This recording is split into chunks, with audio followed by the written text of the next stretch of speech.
Like, okay, well, this is really, really, really, really noticeably missing co-op and Forge. Because just jumping into playlists, I think is what they call them, to play like, oh, I'm just going to play Deathmatch 47 times in a row, is not actually super entertaining. And one of the best things about Halo has kind of always been the custom maps and being able to do things you want. I really want to be able to play Blood Gulch. Not being able to play Blood Gulch makes my soul sad. I don't really care too much which version of Halo it is. I just want to be in Blood Gulch and then I'll be happy. So not being able to, I am certain one of the first things someone does with Forge is going to be just make Blood Gulch. So that'll be nice. But first of all, okay, they cancel split screen co-op. Why does that matter so much? A lot of you probably are never going to play split screen co-op. Yep. It matters because some of us would, okay, and because they said that they were going to have it. They said after Halo, it was noticeably missing from Halo 5, Yep. and they said after it was missing from Halo 5 that they would include it in Halo Infinite moving forward. There is, hilariously enough, apparently a glitch that allows local co-op to work on, at the very least, Xbox Series S, or X, sorry, but they're not going to officially support it. So that's frustrating. Now, we're looking at the roadmap. Woo, boy. Sure. Yeah, it's on the dock, but that's fine. The roadmap is going from November. Okay, the first section of the roadmap goes from November 9th or November 8th to March 7th. I tripped on my words so much there because damn, that's a big gap. Holy crap. And then, okay, it also goes from March 7th to June 27th. So everything you're seeing on here is like almost a year. Whoa. Yeah. One of the things that's in the second gap, so after March 7th, potentially as far as June 27th, if there isn't another delay, is the custom game browser. RIP, dude. That sucks. Remember when that used to be like the most basic multiplayer feature? Yeah. Custom game browser? Yeah. Speaking of the most basic feature, have you read this list? There's mission replay. I had to Google because I haven't played the campaign yet because I'm waiting to be able to play co-op because it's Halo. Yeah. I had that same reaction. I had to look it up. You can't replay missions! And you're not getting it How is for that like a even while. possible? I don't know. And you can be like, oh, it's hard to replay missions in open world games. No, it's not. No, it isn't. There's tons of open world games. Lots of them have mission replay. Figure it out. My goodness. Oh, coming sometime from November 8th to March 7th is free 30-tier battle. No one cares. Fix your game. Quality of life improvements sound pretty good. Yeah, we need some of those. Oh, no. I have not been interested in launching Halo Infinite in a while, and it was like the only shooter game I played for a while. That was like I was like gaming every other night, playing Halo Infinite. Like the multiplayer was fun. That's a rare Pikachu. You don't see that too often. But like, my goodness. Okay, we jump far into the... James Dalton says, just abandon Halo like the devs did. No! Oh, too soon! Rough. Too soon. March 7th to June 27th. It includes in-game reporting.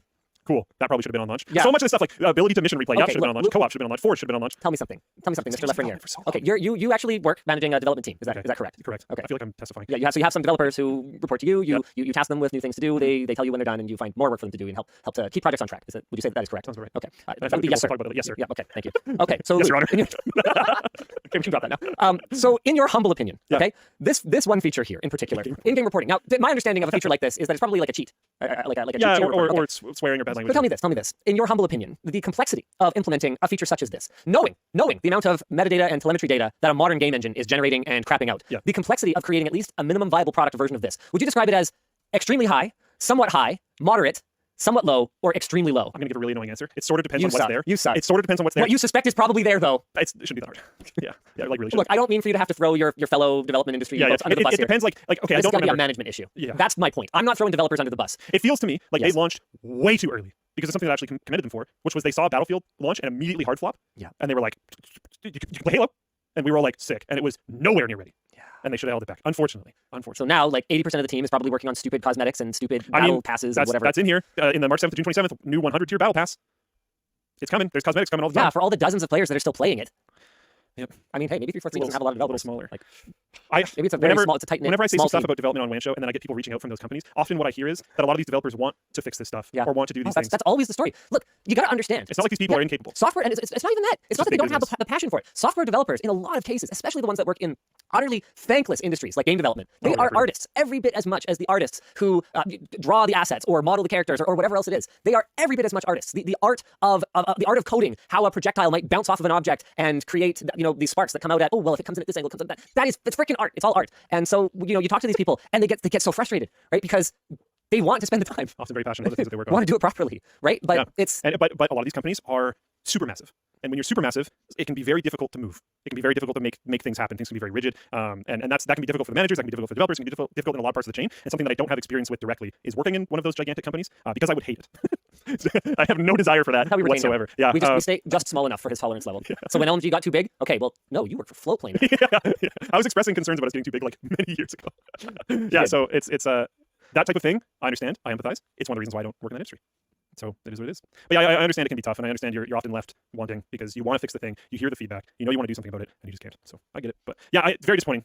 Some people are discussing whether the bullet ricochet sparks or whatever whether that qualifies as art. No, that's physics, right? But there's an art to physics. Yeah, like okay, think about this, right? Okay, science can be art. Grab your water bottle. Okay, we're having an epic movie sword fight. Ding, ding, ding. Okay, see, he automatically started doing mouth sound effects. Why? Because metal clashing against each other, swords clashing against each other sounds stupid and boring. There is artistry to it. You can't just go, well, my physics calculations are actually correct, therefore this fire is accurate simulationally to the real world. Like that's not how it works. That's not how video games work. You don't actually want to play that game, right? So no, there's absolutely room for artistic license when it comes to things like buildings falling down, or when it comes to the way that grass waves in the wind, or whatever else it is. It's absolutely art, and I will not accept any other opinion. Sorry. No. No. There's an art to, I strongly am of the opinion that some people are talking about like things that separate away from that. There's an art to making what you're, there was something that I used to think was really, really cool, and I'm trying to make sure I quote it correctly. I believe it was Morrowind. I used to really, really, really love watching like the special edition DVDs of like the making of this game or whatever. I remember there was a Halo one back in the day that was super, super cool, and there was one from Elder Scrolls, but I don't remember if it was for like Oblivion or Morrowind or what, but it was like from kind of back then. I think it was Morrowind. And they were talking about how they had to put certain assets on different parts of the disc so that it could read it faster, or else like the game would like have issues loading and could crash and stuff because it would take it too long. There's an art to that, in my opinion. Actually, there's an art to a lot of different. You're gonna have to see what I had typed up as the next thing I wanted to say here. Yeah, exactly. Like it doesn't just have to be things that you see. It can be. There's an art to dealing with the technical limitations and compromises that are inherent to gaming, is what I said, because you would rarely be able to run an accurate simulation in real time at 60 to 120, or I mean, gamers are getting more demanding all the time, 240 frames per second. Good luck. To say that there was no art involved with developing the software that got the first rocket to the moon is crazy, in my opinion. It was Morrowind, yeah. Yeah. I think a lot of games. I mean, Sony talked about in the PlayStation 5 launch how there was like some Spider-Man game that had the same garbage can asset on the disc like hundreds of times or something like that, because just a waste. They might need to grab it again. Oh, okay, yeah. Something like that. One of my favorite ones is that from Super Mario Bros. The bush and the cloud is the same thing. It's just recolored. Did you know that? I have heard that, but I'd forgotten. So yes, cool. It's really funny. And like, yeah, thinking to do that and knowing that you need to do things like that and actually implementing those types of actions and making it so that basically, unless someone told you, you're probably not going to notice, is so cool. And a lot of those types of things are lost in the modern day. You have Call of Duty downloads that are 150 gigs and all this type of stuff, but they are doing other artistic type of things. I don't know.